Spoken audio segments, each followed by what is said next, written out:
Once upon a time, there was a curious 10-year-old boy named Max who spent the summer at his grandmother's charming old house.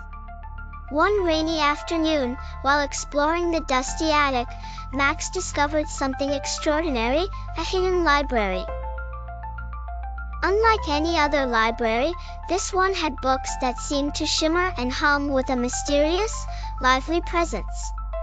As Max pulled one of the books from the shelf, a small, cheeky bookmark named Pip jumped out and started to speak. "Hello there, young explorer. I'm Pip, and I could use your help," chirped the fluttering bookmark. Max was astonished but intrigued.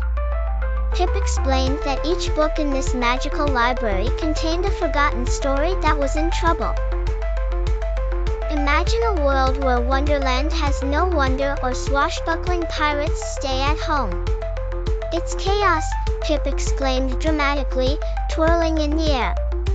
"If these stories aren't fixed, they'll disappear forever." Without hesitation, Max agreed to help. Pip instructed Max on how to hop into each story, warning him to be prepared for anything, from tricky riddles to wily foes. First, Max stepped into the world of a towering castle besieged by chaos. Knights forgot how to joust, dragons had lost their fiery breath, and the queen's crown was nowhere to be found.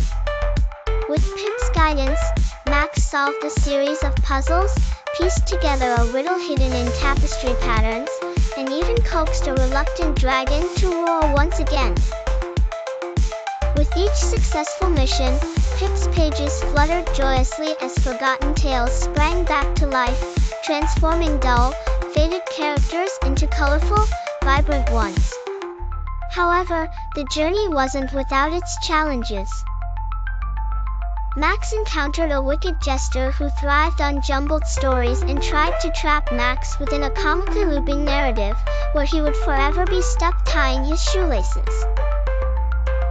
Quick thinking and clever, Max outsmarted the jester by using a pun that turned the loop upside down, freeing him and restoring hilarity to the kingdom.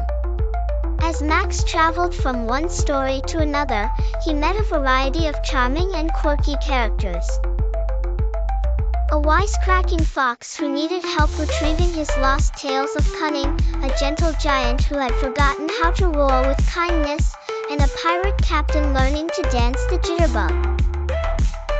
With each story restored, Max and Pip became a closer team.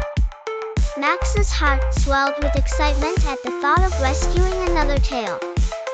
Finally, after the last story was brightened, Max returned to the attic with Pip nestled comfortably in his pocket. The library was now shimmering brighter than ever with stories no longer shackled in forgetfulness. "Thank you, Max," Pip said, his tiny eyes glistening with gratitude. "You've given life to so many lost stories." Remember, the world is full of stories waiting for a hero like you. With a newfound enthusiasm for stories and an unusual friend by his side, Max knew that every book he read from then on would be an adventure just waiting to unfold. And so, with the spirit of countless stories within him, Max leaned back with a cherished book in hand, ready for his next adventure, ever keen to unlock a world where imagination never faded away.